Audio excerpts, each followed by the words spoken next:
New technology is coming to Victoria County just in time for the November 7th election. And Victoria County now has a newly elected Democratic Party chair. His goals for the party straight ahead. Next few days, we'll be waiting for this little dry front, so we will still stay on the warm side of things, and then we'll be watching the Pacific because it'll have something to do with our weather next week. I'll have all that tonight coming up. Houston Astros in a 3-game hole or 1 game away from a tied series. That's coming up in sports. You're watching 25 News now at 10. Good evening and thank you for joining us. I'm Don Brubaker. And I'm Karina Garcia. Police responded to the 100 block of Alamo Circle in Cuero around 4:30 p.m. today. Authorities say an individual was threatening to hurt himself. He did fire his gun, but it did not hit anyone. The crisis team was able to talk him out of the residence to save the area where he was taken into custody. He was taken away for medical evaluation. His name has not been released, and they will decide later on what charges, if any, the suspect will face. Late this afternoon, DeWitt County Sheriff's deputies arrested 36-year-old Cody Allen Eggemeyer of Westhoff. He was found near Westhoff and taken in without incident by sheriff's deputies and DPS troopers. Eggemeyer is accused of shooting 54-year-old James Lubienski of Yorktown last Sunday. Authorities say Eggemeyer will be booked into the DeWitt County Jail on charges of aggravated assault with a deadly weapon and felon in possession of a firearm. Both are felonies. After he was shot, Lubienski was transported to Brooks Army Medical Center in San Antonio, where he was treated and released. An arrest warrant was put out for Lubienski. He turned himself in to the DeWitt County Sheriff's Office Tuesday night. Lubienski charged with aggravated assault causing serious bodily injury, a second-degree felony. The next time you cast your ballot in Victoria County, you will be using the latest in voting technology. Margreta Hill, elections administrator for Victoria County, held an open house demonstration of the new voting machines today. These new machines will be faster, easier, and quicker to operate and more reliable.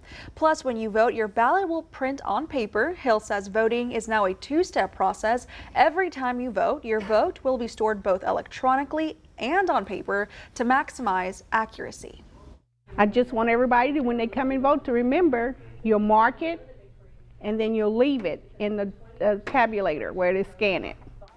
All polling locations in Victoria County from now on will be equipped with these new polling machines. Lavaca County Elections Administrator Amy Claisel resigned last Wednesday. The Shiner Gazette reports Claisel said she quit her job citing, quote, a very hostile work environment at Lavaca County, unquote, as her main reason for her departure. Claisel specifically named several people in her resignation letter, including County Judge Keith Mudd. Judge Mudd said he was shocked by the resignation and thanked Claisel for her service. Early voting in the state's constitutional amendment election starts next Monday. A new Victoria County Democratic Party chairman came out of retirement to do more for the community and to grow the Democratic values. Peter Takis said he is willing to go out and do the work because he thinks there is a silent majority, which are the Democrats. I think there's a sort of a silent majority. People are beat down. And I think that there just needs to be enthusiasm and energy put into this, and they will come out of the woodwork. He believes if the party wants to get any results, they are going to have to communicate and have more involvement from community members. Let's take a first look at your forecast with First Warn Storm Team Chief Meteorologist Mac Perez. Remember when it was like 40 degrees about 24 or 36 hours ago? And now it's heating up again, and Mac, it's feeling like not totally like summer out there, but it's getting there. I left my windbreaker in the back of the car. I won't be needing it anytime soon. No, we're actually looking at a warm streak of days before things get back a little to hopefully normal. We're only 64 right now, or a couple of nights ago we were in the 40s at this time. Looking at today's high, got up to 84. Tomorrow will be about 88, and yes, we're going to see some 90s over the weekend. But next week's going to be very different. We might actually have some rain around here, and we'll be talking about that in just a moment. Two suspects in police custody after a police officer was shot and killed overnight during a vehicle pursuit in San Benito, Texas. Officials say Rodrigo Axel Espinoza Valdez of Mexico and Rogelio Martinez Jr., a U.S. citizen, were arrested in the shooting death of Lieutenant Milton Resendez. The suspects were involved in a pursuit with DPS when Officer Resendez encountered the suspect's vehicle. The suspects opened fire, striking the officer's cruiser, and one of the bullets hit the officer in the abdomen. The pursuit returns back to Brownsville, and after a pit maneuver is exercised, the truck is disabled and both subjects again leave the truck, bail from the truck, and run. Luckily, unfortunately, this time they did not escape. Lieutenant Resendez was a 30-year veteran of the San Benito Police Force. The U.S. resuming direct repatriation flights for Venezuelans who unlawfully crossed the border. Last month, the Biden administration made all Venezuelans who have lived in the U.S. since before August eligible for what's known as temporary protected status, allowing them to stay without fear of deportation and providing them with work authorization. But Venezuelan nationals who entered after July 31st, 2023 are not eligible for TPS. Those who do not enter the U.S. legally will be subject to repatriation flights. We have lawful pathways. We have ways for somebody to apply for asylum, to apply to come into this country through a port of entry, the lawful, legal way. That's what we need everybody to do. The Venezuelan government agreed to take back deported migrants, and border officials say they plan to increase the number of repatriation flights. Cooler temperatures might be what some people are hoping for, but ERCOT is worried a cold snap could lead to an energy emergency. ERCOT estimates there is a 20% chance a cold blast like December's winter storm Elliott could cause an electricity emergency. They have asked generators to consider restarting retired power plants, including some that were offline for years. ERCOT will sign off on these proposals in November. Fortunately, board members say this will be the first cold season since power plants have weatherized their equipment for specific low temperatures. So here is your viewer poll tonight. You can scan that QR code on your screen to vote. The question is, do you feel like ERCOT is prepared to handle major changes in the weather, yes or no? According to these results, it looks like 17% stand at yes and 83% stand at no. We want to hear your opinion. Come to crossroadstoday.com/vote to take part. Now, President Biden has returned from his trip to Israel. Tomorrow, he plans to address the nation amid the Israel-Hamas conflict. This as protests erupt across the Middle East in response to that deadly hospital attack in Gaza, and new updates on the critical aid that will now be allowed into Gaza from Egypt. President Biden arriving in Tel Aviv Wednesday, meeting with Israeli Prime Minister Benjamin Netanyahu, reaffirming America's support for Israel. We see that support in your steadfast commitment to provide Israel with the tools we need to defend ourselves. Israel has launched a blistering series of retaliatory airstrikes into Gaza after Hamas terrorists slaughtered more than 1,400 people. More than 3,500 Palestinians have been killed in those Israeli attacks. The IDF now poised for a potential ground invasion, continuing to urge residents in Gaza to head south for their safety. We keep praying. We sleep every night, fearing that we will never wake up again. President Biden acknowledging the suffering of the Palestinian people, saying the vast majority are not Hamas. Biden also announcing $100 million in new U.S. funding for humanitarian assistance for both Gaza and the West Bank, including clean water, food, medical care, and other essential needs. Israel saying they will agree to let that aid into southern Gaza. If Hamas diverts or steals the assistance, they will have demonstrated once again that they have no concern for the welfare of the Palestinian people. And it will end. But it's an explosion at Al-Ali Baptist Hospital in Gaza that the Palestinian Health Ministry says killed hundreds that has outraged the Arab and Muslim world. The president saying he grieves for the victims at the hospital. Palestinian people are suffering greatly as well. We mourn the loss of innocent Palestinian lives. Palestinian officials claim it was an Israeli airstrike. The IDF is blaming a misfired rocket from another terrorist group, Islamic Jihad. U.S. officials say, based on analysis of overhead imagery, intercepts, and open source information, Israel was not responsible. News of that explosion sparking protests throughout the broader Middle East region. Security forces using tear gas and a water cannon as clashes erupted near the U.S. Embassy in Beirut, Lebanon. President Biden had been scheduled to meet with the Palestinian leader Mahmoud Abbas, the Egyptian president, and the King of Jordan in Jordan. But following that hospital explosion, Abbas canceled the meeting, declaring 3 days of mourning. Inez de la Cotera, ABC News, Jerusalem. Here are some of the top headlines you can read in the Port Lavaca Wave. Early voting in Calhoun County begins Monday, October 23rd. The Calhoun County Ministries Food Pantry Administrator is warning of a food shortage amid low donations. Plus, one lucky winner in El Campo receives a 2023 Ford Bronco vehicle after buying a lucky raffle ticket. You can read these stories and more at theportlavacawave.com. Remember to subscribe to our YouTube channel, Crossroads Today. Hit the like button and click the notification bell so you can see Crossroads Today on YouTube. And stay with us. Coming up on 25 News now at 10. A major breakthrough, the 2005 disappearance of Natalee Holloway. Her family finally receiving answers. Also ahead, a family in mourning after the death of their son while authorities investigate the shooting at Jackson State University over the weekend.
Jackson State University student who was shot to death Sunday is searching for answers.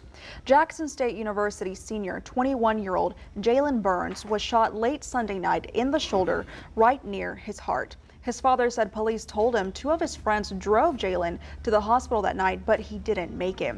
Burns knew his son was special. After graduating high school, the Chicago native had an option to attend West Point, but chose HBCU instead. Jalen always had a full schedule, but he was never too busy for his family. Now we bring you a story from Alabama. It's a case that gripped the world when teen Natalee Holloway went missing.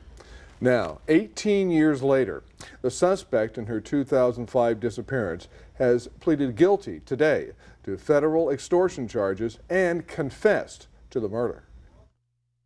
Today, the man at the center of the 18-year-old Natalee Holloway missing persons case pleaded guilty to federal extortion charges related to the Alabama teen's disappearance. Joran Vandersloot admitting to killing Holloway on a beach, using a cinder block to smash her face and disposing of her body in the ocean. The Dutchman making the confession as part of a plea deal with federal prosecutors. Joran Vandersloot is no longer the suspect in my daughter's murder. He is the killer. The moment emotional for Natalee's mother. Natalee would be 36 years old today. I still miss her every day. It's been a very long and painful journey. but we finally got the answers we've been searching for all these years. In court, Vandersloot apologized to the Holloway family and his own family. In 2005, the Dutch national was seen leaving a bar with Holloway while she was on a high school graduation trip in Aruba. Today, Vandersloot admitted that Holloway refused his sexual advances on the beach and then he attacked her. Her body was never found. In 2010, Vandersloot was indicted by a federal grand jury for allegedly trying to extort Holloway's family. Despite their grief, the Holloway family kept fighting for justice for Natalie. Their love for their daughter and sister is what brought us to this day. The judge accepting the plea agreement, saying Vandersloot brutally murdered Holloway and another young woman, Stephanie Flores, who both refused his sexual advances, but that his confession in the Holloway case cannot be used against him. The judge sentenced Vandersloot to 20 years in prison to run concurrently with the previous sentence he's still serving for the 2010 murder of Flores, a 21-year-old from Peru. He will also have to pay more than $21,000 in restitution to Beth Holloway. Melissa Adan, ABC News, Los Angeles. A California man is facing felony charges after he detonated an explosive device inside a large teddy bear. Video shows a man placing the bear in a store's parking lot before getting back into his SUV. Moments later, the bear explodes. No one was hurt in the explosion. The suspect drove off, but he was located and arrested.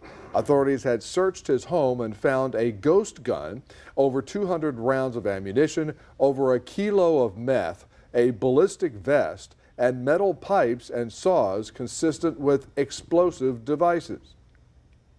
Actor Lou Diamond Phillips returned to the Lone Star State this week. He's preparing to teach a master class in acting and directing at UT Arlington. Yesterday, he met with students for some lunch. This was an opportunity to give back and to be that guy that, inspires these young people, much like I was inspired, back in the day. Phillips graduated from UT Arlington in 1989. He landed roles in La Bamba and The King and I on Broadway. He was also nominated for a Tony and an Emmy. Here are some of the top headlines you can read in the Cuero Record. The DeWitt County Historical Museum celebrates 50 years. The Cuero Regional Hospital is hosting a blood drive tomorrow from 10:30 a.m. to 3:30 p.m. in the education classroom. You can read these stories and more at DeWittCountyToday.com. We are looking at some rather dark skies, wouldn't you say? Actually, we're looking at the stronger south wind that brought us the warm temperatures. It gets 64 right now, not as cool as it was just 2 nights ago. We got up to 84. Tomorrow, we're getting up to 88 and then 90. So we'll be talking about that and what kind of relief is on the way. All that coming up in a moment.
Well, good evening, everyone. Today, probably no need for sweaters, and you won't need a sweater the entire weekend because we're looking at warming temperatures. Over the next day or so, we were waiting for a little front to come through. It's really kind of a dry line. You can see how the northerly winds will kick in and suppress all whatever moisture that we have over the area. So it'll be just drier, but because of its dryness and the abundant sunshine, we're going to be fairly warm. And then you've got to ask, what is going on over here? You know, all this cloud cover, and we're talking, you know, by Friday, a lot of cloud cover along northern Mexico, the Texas border. Well, that's actually our next potential rainmaker, so we'll be talking about that. Tonight's lows only in the 60s as opposed to the 40s, and tomorrow's high is about 88, almost 90 degrees, and it'll be hot this weekend. You'll probably say, oh, is it coming back? Well, for a little bit, it's coming back. But mostly what we're watching is Norma. Norma is on the west coast of Mexico, and notice that Sunday, Monday, what? Rain rolling back into Texas. Let's watch this again because over here is the days in the future, and then you'll see how it moves forward. We've got Wednesday, Thursday, Saturday, Sunday, Monday. Wait a minute, that even includes us. So there is a rain chance within the next 5 days as the activity on the west coast gets very interesting. This is Norma. Norma is a big storm right now. It is going to be moving northbound to a 1 to a 2 category storm. It's going to roll right over Cabo San Lucas, which is the tourist area down there at the tip, and then it's going to turn inland. And as it falls apart over the desert southwest, it gets very interesting. Now, if it was hitting down south toward Guadalajara, it'd be hitting some big mountains. There are still mountains here, but not as big. So a lot of that moisture is going to be streaming over the desert southwest and then eventually into Texas as well. So let's take a look at it. Here's our little low, not a little bit, a big low. Here's our little front. It's the dry line. And that's going south, and that's not going to do much for us at all this weekend. However, we get to Friday, you see the storm coming ashore, Saturday, getting closer, and so you can extend that model out and say, oh, it's coming our way. So what we do have is a chance for rain next week, and we'll be talking about it quite a bit.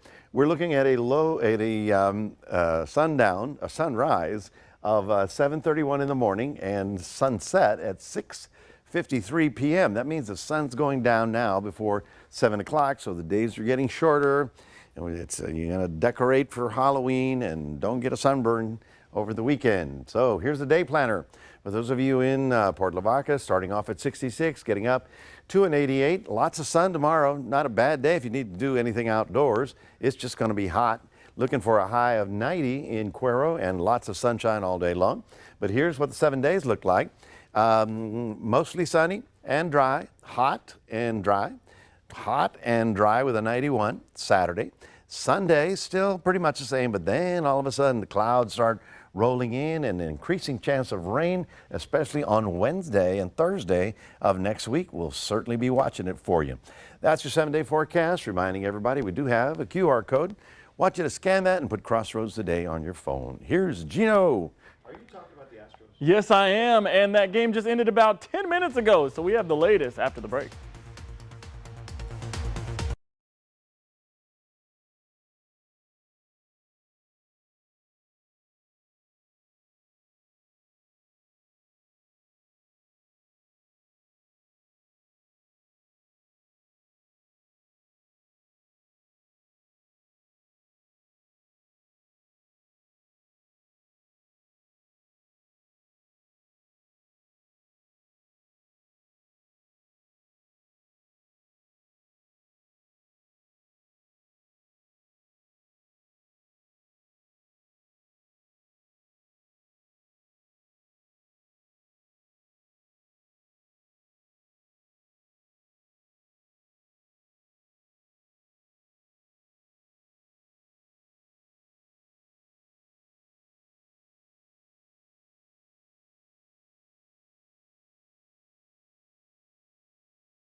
At a crossroads, Will, thanks to your help, we decided that the game of the week this Friday will be between the Edna Cowboys and the Goliad Tigers. You voted, and 76% of you were in favor of that game. And we will also be at the Refugio and Shiner game. Goliad will make the near hour-long trip to Cowboy Country. Goliad has not won this matchup in over 5 years. The Edna Cowboys come in as the favorites. And out on the volleyball courts, the Yoakum Lady Bulldogs welcome the ladies of Edna. And for Yoakum, just another day at the office as they win in 3 sets. Edna falls to 6-6 in district play. Yoakum still trailing the Columbus Cardinals, who beat them earlier in the year. Yoakum will travel there this Friday in what is likely their last chance for a district title. If Columbus wins, it would be nearly impossible for the Lady Bulldogs to take first. If they do, however, then the two will be tied. Edna trails Industrial in the standings, but are ahead of Palacios, Tidehaven, and Hallettsville in that district. The Victoria East Lady Titans faced off against the Miller Buccaneers. East took care of business quickly and swept Miller in 3 sets. The scores were 25-12, 25-7, and 25-15, with the closest set coming in set 3. East Maddie Semodio nearly had a triple-double with 17 kills, 15 assists, and 9 digs. The Lady Titans will travel to Corpus to take on Ray Texans on Friday. UHV golf team is hot, but a South African on the team is even hotter. Joshua Fundervoth won the UHV Fall Classic, making this the 2nd consecutive tournament the junior has won.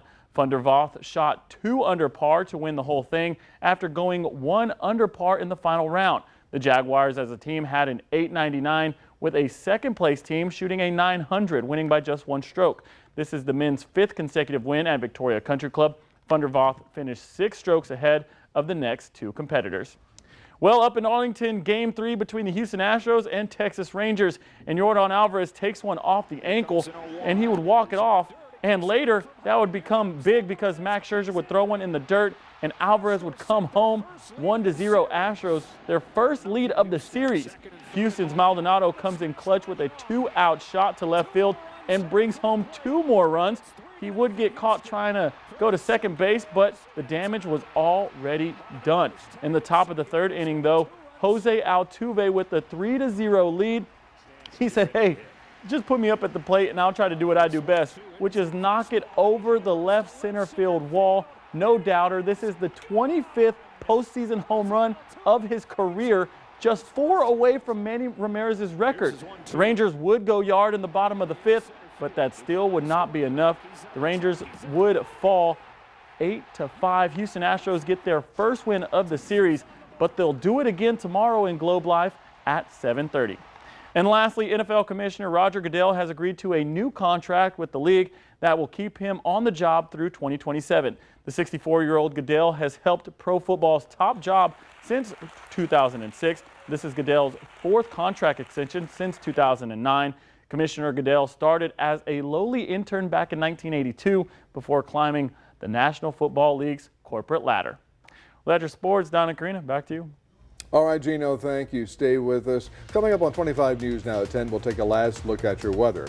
Plus, exciting news. The site formerly known as Twitter going through another change.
Elon Musk says X, formerly known as Twitter, testing out a $1 subscription charge for some users. The move is part of an effort to combat spam and bot activity, and the subscription is part of a program called Not a Bot that will first be tested in New Zealand and the Philippines.